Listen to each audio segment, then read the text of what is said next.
خێرکردن و هاوکاری یەکتری بکەین لەم مانگەدا، چونکە ئەم مانگە زۆر گەورەیە.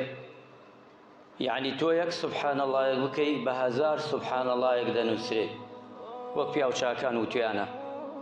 نەخاعی دەڵێت یەکێ لە تابعینە فەرمێت ئەگەر کەسێک لە ڕەمەضانە یەک سوبحان اللهی خوای پەروەردگار بکە، خوای پەروەردگار بە هەزار سوبحان الله بۆی دەنووسێ.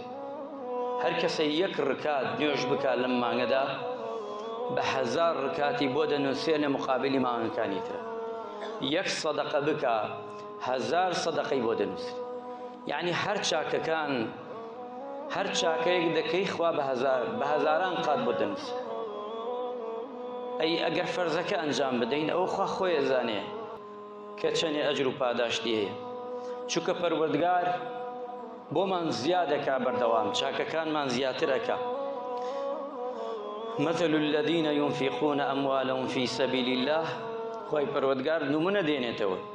کاتێ تۆ گەنمێک ئەوە شوێنی گەنمەکە دێتە سەرەوە چەند دەنکە ئەندازەی هەیە، گوڵێک دەرەکە دوای گوڵەکە ئەبێتە چەنێ. خوای پەروەردگار لە قورئاندا ئەڵێ ئەی محەممەد بە ئومەتەکەت بڵێ بێژە کاتێ خێرەکەن یەک خێرێکەکە من بە چەندەها قات بۆیان دانم. لەسەر ئەم فەرمایشتەی خوای پەروەردگار کە هاتووە لە قورئاندا. یان ئەفەرمێ من تصدق بعدل تمر من كسب طيب، خورمایەک یا لەتە خورمایەک ئەبەخشی لە پێناوی خوادا لە ڕەمەزاندا، بەڵام طیب بێ، واتە لە حەڵاڵ بێ، پارەی حەڵاڵ بێ. خوای پەروەردگار لێت وەرەگرێ لای ڕاستی خۆی دایەنا، ئەمجا کاتێ لە قیامەت ئەچیتەوە بۆ لای خورمایەک چەنێ بچووکە ئیمانداران، لەتە خورمایەک چەنێ بچووکە. پێغەمبەری خوا ئەفەرمێ بە ئەندازەی جەوڵێک، کام جەوڵ لەم دنیا گەورەیە ئەوەنە گەورەی ئەکا و خێرە، ئەو خورمایە کاتە ئەوەنە ئەندازەی جەوڵێک چەنێ قورسە لە تەرازووی خواوە و لە تەرازووی دنیاشدا ئەوەنە گەورەیەکە.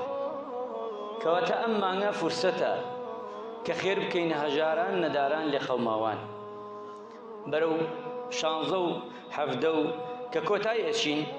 ئەبێ بزانین خێر و پاداش لەم شەوانەدا چۆن 83 ساڵ بەسەرەوەیە شەوەکەی خێرەکەیشی وایە، هەموو کردداری لەو دەشە و دەڕۆژەدا هەروایە. ئیماندارە وا تێ نەگەنە شەوەکەیەتی، واتە خێر لەو دەڕۆژەدا بە 83 ساڵ ئەوەندە کە قورئان تۆماری کردووە، سوورەتێکی نازڵ کردووە کە سوورەتی قەدرە، هەموو خێرەکان لەو دەشە و ڕۆژدا بە ئەندازەی ئەوەیە. بۆیە ئەبێ ئێمەش چی بکەین؟ دەست درێژ بکەین بۆ یەکتری. ئەوەی کە نیەتی دەستی خێر نەگەیە پێی ئەم 15 ڕۆژە، هەوڵ دەین ئێمە بینە کەسێک دەستی خۆمان بگەین ئەو خێر و بەرەکەتەی کە خوای پەروەردگار پێمان ئەڵێ. خوای متعال جل جلاله دەفەرمێ ئەو خێرانەی کە ئێوە دەیکەن تووڕەیی خوای پەروەردگار لە ئاسمان حەوتەبەقەی ئاسمان ناهێنێ. ئەو خێرانەی ئێوە دەیکەن پێغەمبەری خوا ئەفەرمێ عەلەیهی سەڵات وەسەلام، ئەفەرمێت وەک ئەوەیە ئاوێک بکەیتە سەر ئاگرێکە تووڕەیی خوا بکشێنیتەوە.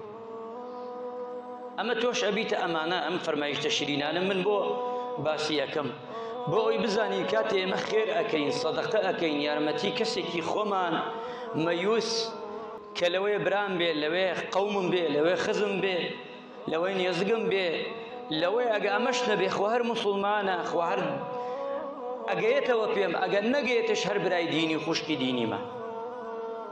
هەر چۆن بێ خێر و پاداشتی زۆرە. ئیماندارانی خۆشەویست،